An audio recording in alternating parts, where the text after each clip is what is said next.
So we left off section 1 beginning to learn a whole new subgroup of what we call palm drags, and that's where we want to carry on from today. There's a few variations that we want to look at. If you remember, the palm drag we were doing before, hand was usually quite close to the body, and this allows the body to guide the stick to the end like this. There's another kind of palm drag that we need that's really useful, and it's the floating palm drag. It's a little bit more difficult to do. It's a little bit easier for it to go wrong. So if you think about a strike from our basic strike, the floating palm drag is just in the air like that. So you 1, 2 to the end of the stick. It's very easy to miss with the hand. So the way this technique is done, we come in a little bit with the forearm very often and just slide down. It depends how good you are. 1, 2, slide down. So forearm doesn't necessarily have to touch, but we come in like this, we land like this on an angle. So if it does go a little bit wrong, it touches the forearm and that can guide it in. So last time we did 1, 1, and then we did this striking with the butt of the stick. And this time we're going to do something slightly different. 1, 2, straight over the overhand strike. There's something to notice here. Remember that in section 1 I talked about this idea that we're trying to find the maximum amount of power all the time from the smallest movement in every different kind of posture, in every different kind of way. And that process is different in every different posture. How you generate power is different. So this is part of the structural genius of Yiquan that, I mean, yeah, I know some people are like, oh, Yiquan's about flowers and loving animals, and well, I love flowers and I love animals, but Yiquan isn't about that. As Zhao Daodin said, it's about hitting people really hard. And it's not just some kind of macho nonsense. This idea of searching for the most power that you can possibly get out of the smallest movement is a pedagogy, it's a teaching process. It guides the way you think about and unfold and intuitively develop your use of structure. Thinking about, well, how do I get more power in? Do I need to change the way I'm rooting it? Do I need to change the angle of my arm and so on? What compromises do I need to make with other things, such as defense or speed? And one of the ways that you probably, if you're paying attention, that you probably noticed is one of the things that you can do from the slide is use the slide itself to get this extra power on like this, or we do it as a slide, and then using this snap. So one of the things we say when we learn how to punch in Yiquan is don't think about starting from the lead hand. If you're throwing a jab, don't think about leading from, don't think about the jab moving first. Think about this hand pulling back first and that. Like you're pulling something apart this way. And let this move you round. And one of the ways of visualizing that is like you're holding a stick and you're doing that with the stick. You're pushing it in and pulling it back. And as soon as you pull back, you push the front in. When we come to actually use a stick, it's exactly that principle. So starting like, we'll look at these kind of ideas later in terms of striking with different ends of the stick, but it's exactly this principle. Pull back as you push in. When we apply this idea, particularly this technique, 1, floating palm drag, and hitting this way. We're going to do it right over flat this way. Do it right-handed first.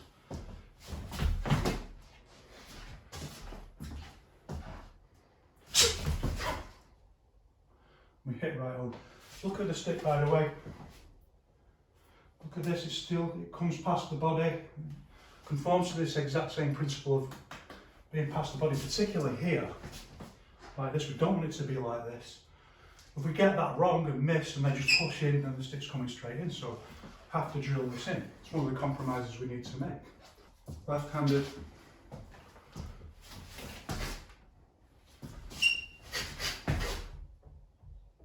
The next idea that, it can be done from pretty much anywhere, but it suggests ourselves kind of organically from here, is from the floating palm drag. I mean, we're already here, and that's the stab straight in this way. There's a few variations of that we want to learn. It's a whole subgroup in itself.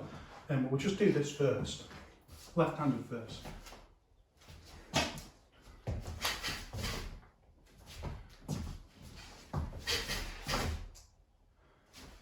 and see how the routing works with this. So there's different ways of routing.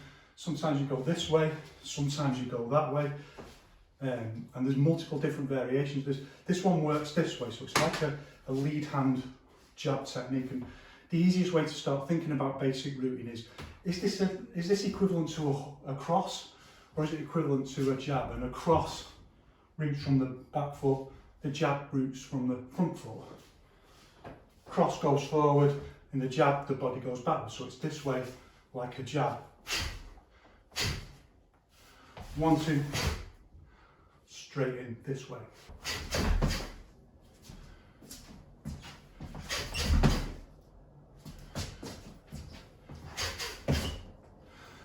Having said that, it's one of the complexities of routing that when you step this routing posture changes, it changes to the kind of routing you would use in a cross. So 1, 2, 3.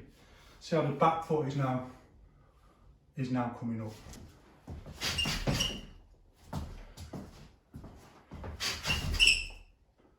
See how the back foot is now coming.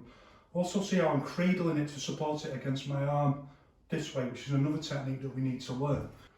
In addition to everything else, we need to know not just how to issue force, not just how to be fast, but also how to make sure that the striking point and the stick and the structure is as stable as possible. So we're not just trying to find as much power as possible, we're also thinking about all the factors that add into power, maybe sometimes compromise power, but nevertheless feed into this other really important idea of structure, and one of which is this, where it's not actually just flat with my forearm. If you can see, it's kind of like that. So it's a cradle technique that's in this way. And we can practice this on its own, just from this reference point. Can't really see if I do it too fast. Then I'm cradling it and also twisting the stick using what we call screwing force. In Yiquan, it's called screw force, where you screw into the target. And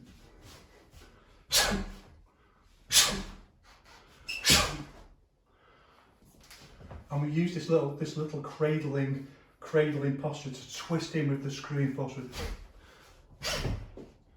with the strike.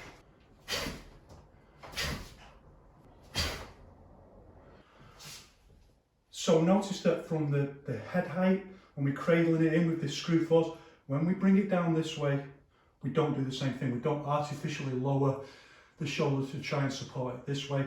And we don't even keep it flat like that, because if there's energy that goes this way, it'll push into the arm and it can ping the stick out of the hurt. So when we do it low, we just keep this gap here. You can't see really, but I'm just screwing it this way. It's one of the techniques we get from Yiquan staff. Screwing force, just screwing it in a little bit to get that extra little bit of power. Very close range. So another very useful variation is to do it low. So from the low strike, change, palm drag, and then hitting low or into the thigh. Point of the stick right in the thigh. I do it left-handed first.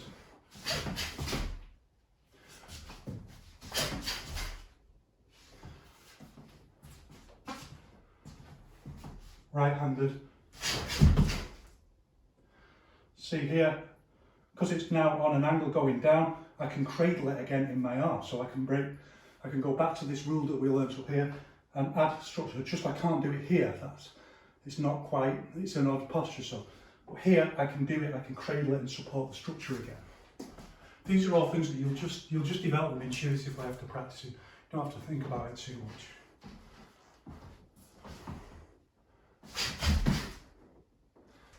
A useful little variation is if you come too far this way with the stick, then you can change and you can hit in with the edge of the stick that way. Same thing, it's cradled up here, stops, this is the lock point, and if it hits, it's the impact point. We can do exactly the same up here, hitting in this way. In section 1, I discussed the idea of bringing strikes up to the centre line, the hit and stop, structural logic of Yiquan. And I also mentioned that there are some moves where we break that rule that we have to use a bit of a swing, and there can be various reasons for doing that, one of which is when we can't support it with the other hand and it's a heavy weapon. And if it's a lighter weapon, by the way, you can do far more different things. You can break rules in different ways. You don't need as much support from the other hand. But by definition, a lighter weapon needs to generate more force through speed, so it evens out. And our next technique is very much this idea. And remember, we talked about the idea for going this way of curtailing a swing. So just a little flick on the wrist, instead of doing a big swing, which you can do sometimes, but just curtailing with a little flick of the wrist. We can do it the other way as well, and it's one of the important basic exercises you should practice. From a 45-degree swing, curtail in this way. Curtail and stop here. So before we did a palm drag, so you can do that from here, one palm drag in. It's better to use a variation, which is what we call an active palm drag, which means that we don't palm drag and then strike. The strike just goes in and brings us up to the strike point. So it's an active palm drag. And what I mean by that is one, just comes straight up to there and we grab it on the, so it's like a palm drag, but it just comes straight up to the point, the contact point. Do it the other way.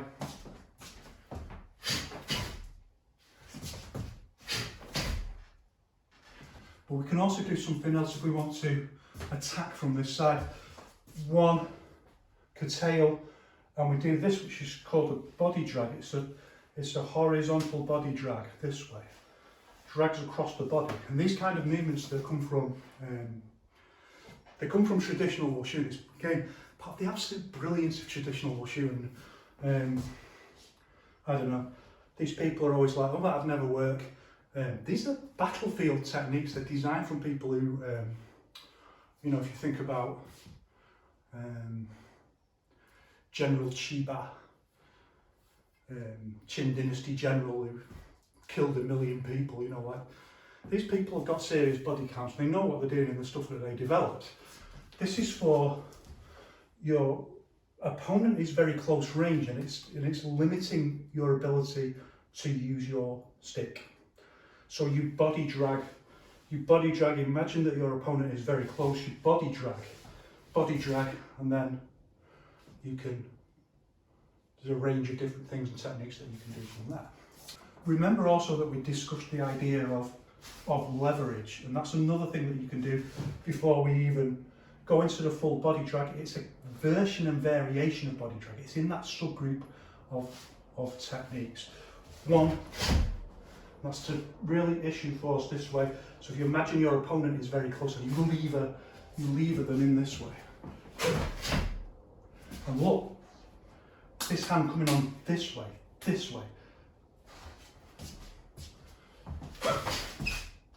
Yeah, I mean, I didn't quite make it that time, but I got my arm in this way, so we only want a percentage this way and lever in this way. And if it is, then that's pointing towards the, we can change to this striking this way.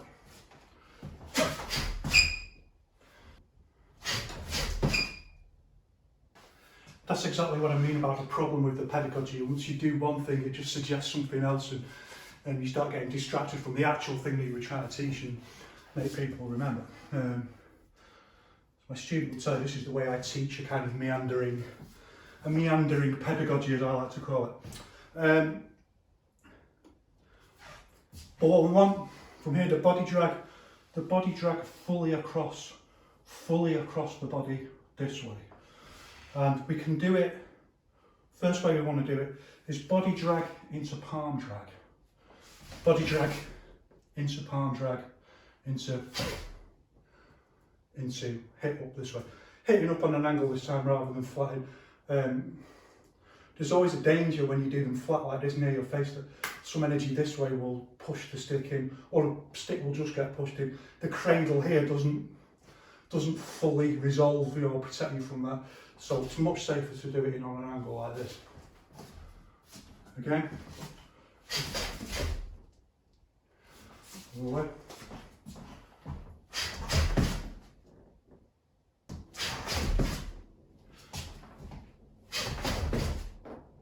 Our next variation of this horizontal body drag is to not use the other hand at all. So there's various points where we want to use both hands.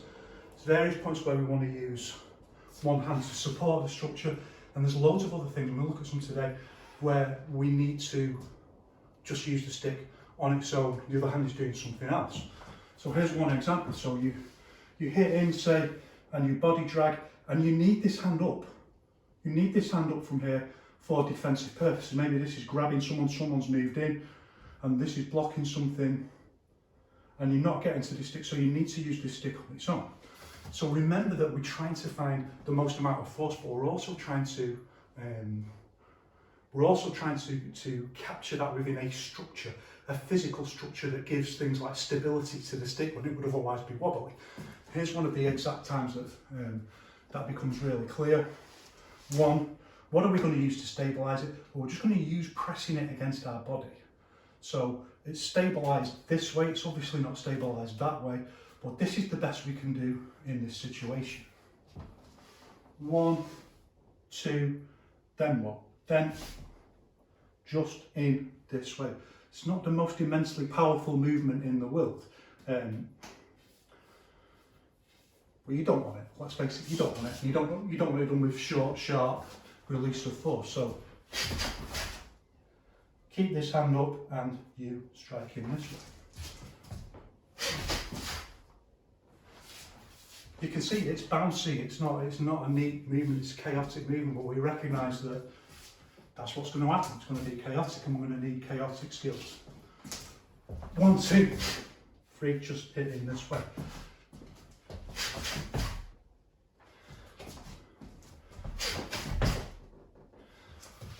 Another interesting variation on this is, and we'll do it from low, 1, 2, low, body drag, then in under the armpit. So we're using the armpit to stabilise the posture in this case. So we're keeping to these principles of maximising power, stabilising the structure in the lock point. The more stable that structure is in the lock point, the more powerful it will be as an impact point. So left-handed, low, up, low, body drag, change to the strike this way. And this hand can be out in front,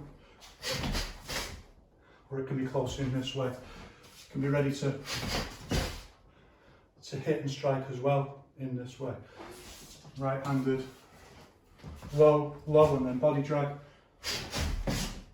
then in, guided in with the armpit. And of course, you're going to feel more the need for this stability if you actually hit an object or something. And another variation, just like before, 1, 2, 1, body drag, is to grab this way, just like we did before, and push in.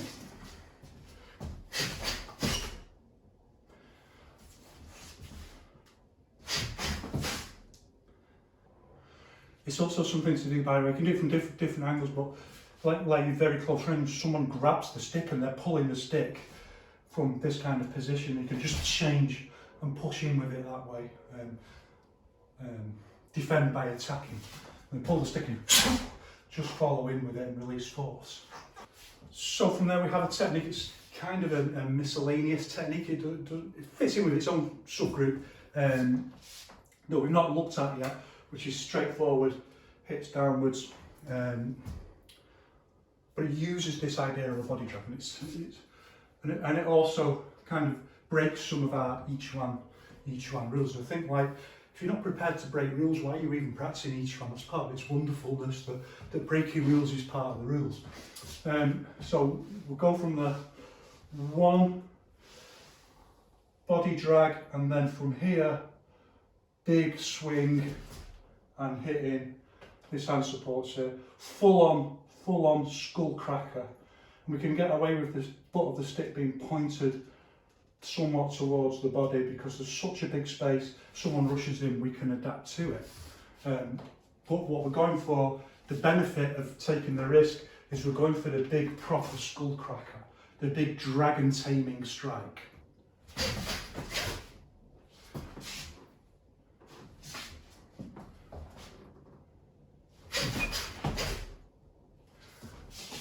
very hard to control. Like in a chaotic situation, you're probably just going to let it swing a little bit in, particularly if you're sure you're going to hit. Skull cracker straight in, other way.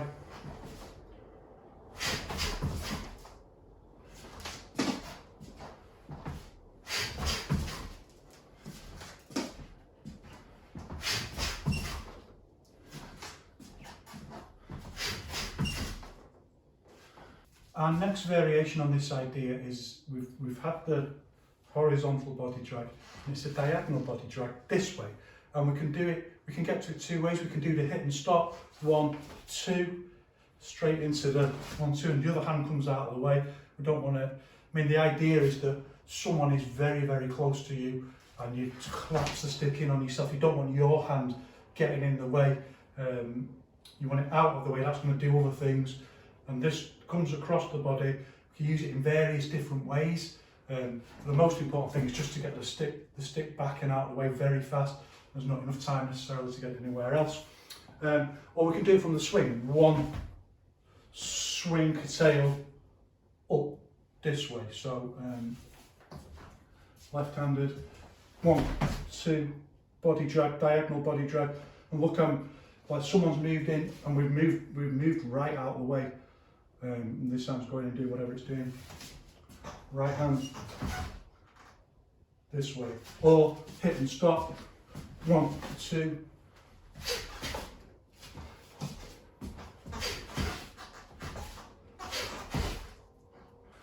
There's a variety of things we can do from there. It's a very useful posture. One of the things we can do straight away is hitting with the butt of the stick, and this time again we're supporting the stick against the body and leveraging it against the body, and just hitting with the butt of the stick.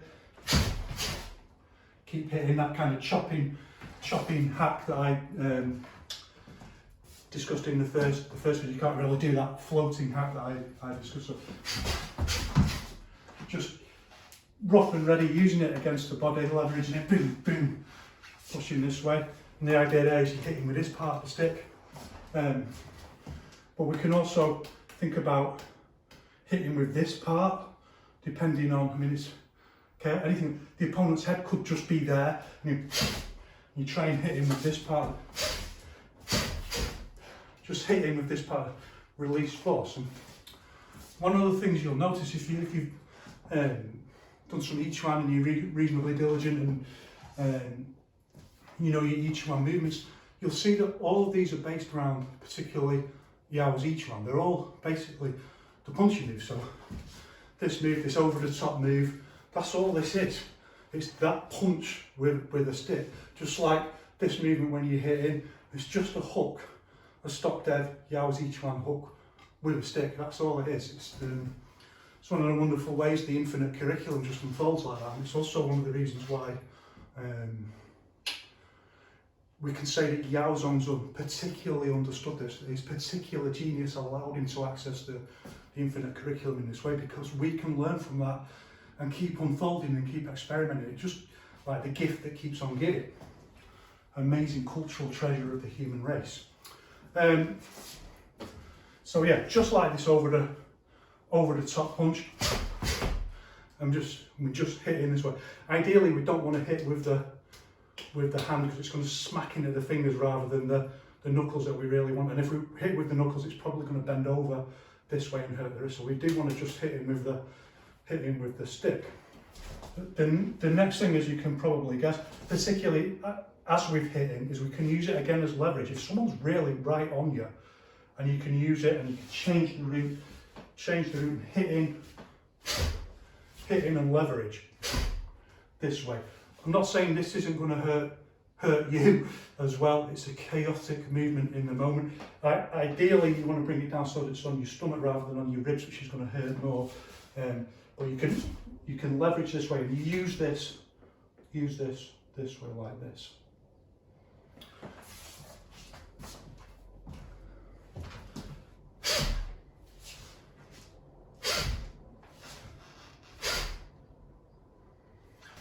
So there's another really cool little miscellaneous, very close range technique that we can do from this posture. One, hit, and we body drag the stick, and then change, and we serve the stick to someone's face like a magic trick. It's very close range, and it's quite dangerous because the stick can hit back in your face. So we try and keep the face a little bit out of the way of the stick, this way, and we just serve in very close range. Someone's on you like this. So you should never really have a weapon very close to your face like this. You see people doing knife fighting like this, and someone could just push the knife into your face. This is just like an emergency. They're so close to you. Once you body drag it, and then you just change, and you serve it up this way into the neck or the face before you move into the next posture. From that, by the way, you can just from me doing that, if you're a diligent student, you can work out that we have lots of techniques where the hands are this way, when you hit in this way, but we're going to come to that in another video, another section. So,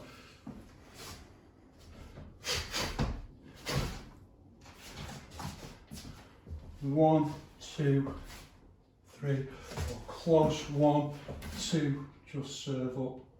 If you've got it, then you can get hold of the stick and make it as strong as. Just hitting this way, and see, slapping it up a little bit to make sure I get that support in it. It'll be a bit chaotic. And you can practice it just.